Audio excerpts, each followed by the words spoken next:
Амансыздарбы, урматтуу мекендештер? Бүгүн сиздер менен акыркы болуп жаткан жагдайларга байланыштуу бир нече темада баарлашабыз. Видеону аягына чейин көрүңүздөр. Сиздерге сөзсүз пайдасы тиет деген ишенимдемин. Сентябрга чейин убакыт берди биздин мекендештерибиз үчүн. Ушул жагдайга сөзсүз жоопкерчилик менен карап, документтерибизди баарын такташыбыз керек. Ушул жөнүндө сөзсүз баарлашабыз. Ал эми реестрге түшүп калганда паника кылып, ал жактан кантип чыгам деген мекендештерибиз дагы бар. Азыр ошол жөнүндө дагы толук сиздерге төмөндө айтып өтөмүн. Бүгүнкү күндө банктын пайыз проценттик ставкалары канча болуп жатат, алдыда проценттик ставкалар канча болот, ошолор жөнүндө дагы баарлашабыз. Квартира сатып алгандан кийин квартираңызга көп адамды коюуга болбойт экендигин дагы бүгүн сиздерге дагы баса белгилеп бир айтып өткүм келип жатат. Андан сырткары миграционный картанын артына кандай кылып печать бастырабыз, ал үчүн кайсыл жака барыш керек, кандай документтер керек болот, ушулар жөнүндө дагы сиздерге бүгүн өзүмдүн билгендеримди бөлүшкүм келип турат. Сентябрга чейин убакыт берилди. Эгер сиз азыркы учурда Россиянын аймагында эмгектенип жаткан болсоңуз, биринчи кезекте алдыда көбүрөөк убакыт иштейм деген планыңыз болсо, биринчи кезекте документтериңизди иретке келтиришиңиз шарт.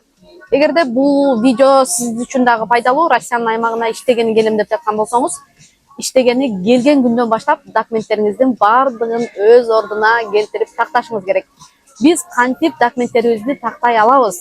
Биринчи кезекте расмий түрдө иштешибиз керек.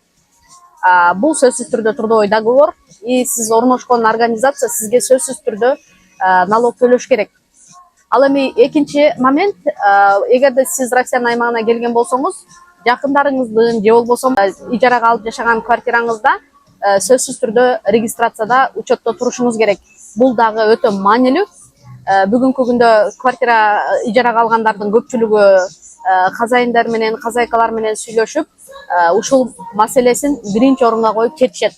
Ал эми кээ биркилер болсо коюп бербесе деле мен башка жерге койдуруп алып жумушумду улантыра берем деген мекендештерибиз дагы жок эмес.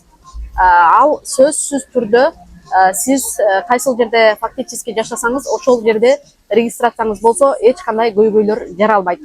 Андан сырткары келгенде Россияга микрозайм бирөө суранса, же болбосо өзүңүз алып, ошонун убагында төлөбөсөңүз, бул дагы чоң көйгөйлөрдү алып келип жатат азыркы учурда.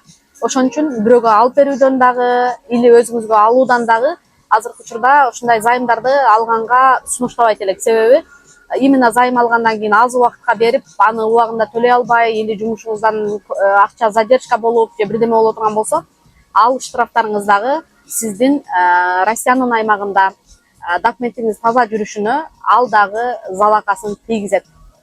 Дагы бир момент, транспортко чыкканда проезд эконом кылабыз деп, ошол жактан да штраф алган мекендештерибиз жок эмес. Ал эми пешеходду айтпай эле коеюн. Пешеходдон штраф алып, анан каерге төлөйм, кантип төлөйм, төлөбөй эле койсом ал эчтеке болбойт деген мекендештерибиз дагы жок эмес. Ошон үчүн Россиянын аймагына келгенде Россиянын мыйзамдарын сөзсүз түрдө сыйлап, ар бир адам өзү үчүн гана жоопкерчиликтүү болуш керек бул жерде. Мисалы, балаңыз болобу, кызыңыз болобу, үйгө келгенде ушул темалар жөнүндө, ушул нерселер жөнүндө баардыгын кечинде сүйлөшүп, чай ичип отурганда же болбосо бир башка моментте сөзсүз балдарыңызга ушул нерселерди эскертишиңиз керек. Балам, биз деген азыркы учурда Россиянын аймагында жашап жатабыз. Бул жактын шарттарын, бул жактын баардык закондорун сыйлашыбыз керек деп, ушул моменттерди аябай жакшы сүйлөшүшүбүз керек. Азыркы учурда үй алууга келген мекендештерибиздин дагы балдары бирөөгө, досуна же болбосо чоң иштеген адамдарга чоңураак, өзүнөн чоңурактар алдап микрозайм алдырып, андан кийин алар төлөбөй же болбосо жумушун алмаштырып, өзгөртүп кетип таппай калган, ата энесине да айта албайт ушул акчасын төлөп коюш керек деген. Ошон үчүн балдарыңыздарды урушпай, жакшы сүйлөшүп, бирөөгө алып бербе, эгер алып бере турган болсоң, ушуну төлөбөй койсо кийин бизге проблема болот деген ушундай сүйлөшүүлөрдү дагы сөзсүз үйдө өткөрүшүңүздөр керек. Реестрге түшкөн мекендештерибиз азыркы учурда кантип чыгып атат? Биринчи кезекте сиз документтериңиздин баарын алып, өзүңүз учетто турган, регистрация турган жердеги МВДга барып, ошол жерден документтериңизди көрсөтүп, рейстен чыксаңыз болот. Ал эми кээ бир кардарларыбыз барса аябай ал жак өчүрүп болуп, бир аз кыйынчылыктар болуп атат.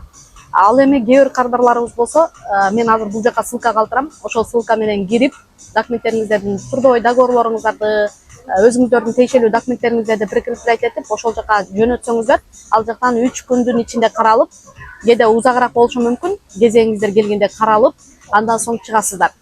Ал эми реестрге түшкөндө көпчүлүк мекендештерибиз границаны пересекать эткен мекендештерибиз дагы бар. Эгер сиздин штрафыңыз болсо, же болбосо буга чейин бир нарушение кылган болсоңуз Россиянын аймагында, же болбосо трудовой договоруңуз базада жок болсо, ушундай толтура нюанстар болуп атат. Ар бир адамдыкы бири-бирине окшош эмес. Андыктан биринчи границага чыгардан мурун бул жактагы ситуацияңызды через МВД барып, эмне себептен сизди реестрге киргизгенин тактап, андан кийин ошого жараша аракеттерди кылсаңыз болот. Ал эми эгер өзүңүз билген штрафыңыз болсо, госуслугаңызга кирсеңиз ошол жакта баардыгы көрүнүп турат. Мисалы, эмнеден штраф бар, канча сом штраф турат, эмне үчүн ал штраф турат, ошолорду төлөсөңүз дагы болот. Андан сырткары ошол ссылка аркылуу кирип, ошол жактан дагы заявление жазсаңыздар болот, туугандар. Мекендештер, биздин агенттик аркылуу үй алган кардарларыма да кайрылып кетейин. Эгерде сиздер үй алгандан кийин көп адамды регистрацияга кое турган болсоңуздар, сөзсүз түрдө көйгөй жаралат. Андыктан кандай кылабыз? Келиңиздер, мен сиздерге бүгүн ушул темада толугураак айтып берейин. Сиздер үй алдыңыздар, өзүңүздөрдүн семьяңыздарды койдуңуздар, анан жакындарыңыз, айылдаштарыңыз, классташтарыңыз деген сыяктуу кайрыла башташат. Мени деле коюп берчи, эч нерсе болбойсуң, же болбосо акчасын деле берем деген сыяктуу. Бирок ошол койгон адамыңыз бир жерден нарушение кылып, же болбосо башка жерде жашаганы такталып кала турган болсо, сиздерге сөзсүз көйгөй жаралат. Андан сырткары, эгерде сиз квартира алдыңыз, өзүңүздүн семьяңыз менен баарын койдуңуз регистрацияга, андан сырткары, эгер сиздин үйүңүздө дагы квартирант алдыңыз дейли, же болбосо жакындарыңыз келип жашап жатат дейли, ошол жашап жаткан адамдарды дагы сөзсүз түрдө регистрацияга коюшуңуз керек. Андан сырткары ашыкчы адамдарды койгонго болбойт.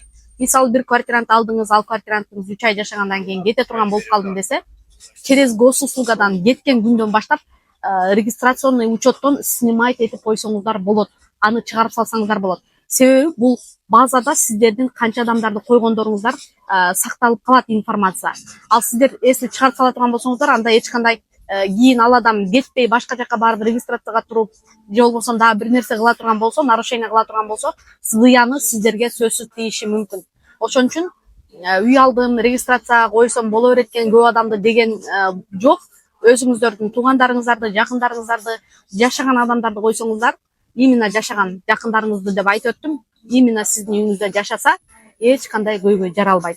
А эгер сиздин үйүңүздө жашабай, башка жакта жашап, сиздин үйүңүздө жөн эле учетто тура турган болсо, участковый текшерип келе турган болсо, жөн эле коюп бердим, же болбосо ушундай жашабайт деп билип кала турган болсо, анда сизге чоң суммада штраф салышы мүмкүн. Анан көп адамды койгонго дагы болбойт. Мисалы, двухкомнатный квартирада эгер 10 адам жашасаңыздар, пожалуйста, 10-ун коюңуздар и жашай бериңиздер. Сиздерге эч кандай эч ким эч нерсе дебейт. Эгерде 5-оңуздар жашап, дагы 5 адамды коюп, ал 5 адам сиздин үйүңүздө жашабаган болсо, анда сөзсүз көйгөй жаралат. Ошондуктан ушул моментке дагы бир аз көңүл бөлүңүздөр. Азыр миграционный картанын аркасына печат жөнүндө дагы айтып өтөйүн. Миграционный картанын аркасына печатты кайсыл жерден бастырасыздар? Учетко турдуңуздар, өзүңүздөрдүн МВДңыздарга барып, трудовой договоруңуздарды алып барасыздар. Сөзсүз түрдө трудовой договоруңуздар базада болуш керек. Сахарованын справкаларын алып барасыздар. Ошонун негизинде сиздерге ошол күнү эле моментальный печат коюп берет. Сиз Россиянын аймагына киргенден кийин бир нече жылга миграционный менен бир нече жыл жүрсөңүз болот. Болгону сиз жыл сайын узартканыңызда сөзсүз барып ошол печатты койдурушуңуз керек. Госуслуга дагы узарткандар бар 9 айга. Ал эми узарткандан кийин деле трудовой договоруңуздарды алып барып, сөзсүз печат койдуруп алсаңыздар болот. Өзүңүздөрдүн убактыңыздар, дем алыш күнүңүздөргө туура келип калганда барып ошол нерселерди, документтериңиздерди тактап койсоңуздар болот. Элдин баары үчүн кызыктуу болгон проценттик ставкалар жөнүндө айтайын. Бүгүнкү күндө банктын Кыргызстандын жарандары жөнүндө айта турган болсом, Транскапиталдын ставкасы 26%дан болуп жатат. Ал эми Сбер башка банктардыкы бир аз түштү. 23,5-24%га чейин болуп атат. Дагы жакшы бир жаңылык айтайын. Буюрса июлда баштап дагы ставкалар жакшы түшөт деген маалыматтар бар. Андыктан биздин агенттик аркылуу үй алган мекендештерибизге сөзсүз бул маалыматтарды жеткирип, ставкалар түшкөндөн кийин заявление жазып, 30%тен 28,5%тен алган мекендештерибизге дагы жардам көрсөтөбүз. Т-банктан үй алып, Росбанктан алып Т-банкка өтүп, Т-банк менен ипотекасын төлөп аткан мекендештерибиздин страховкасына чейин продление кылып, өзүбүз жардам берип келе жатабыз. Ал эми ар дайым сиздер үчүн мыкты кызмат кылганга, ар дайым сиздерди колдогонго жана ошондой эле биздин мекендештерибизге кандайдыр бир жардамыбыз керек болсо ар дайым жардам көрсөтүп келебиз. Андыктан эгер үй алам десеңиздер же болбосо документтериңиздерди тактоо максатында суроолоруңуздар болсо, бизге жазсаңыздар сөзсүз жардам көрсөтөбүз.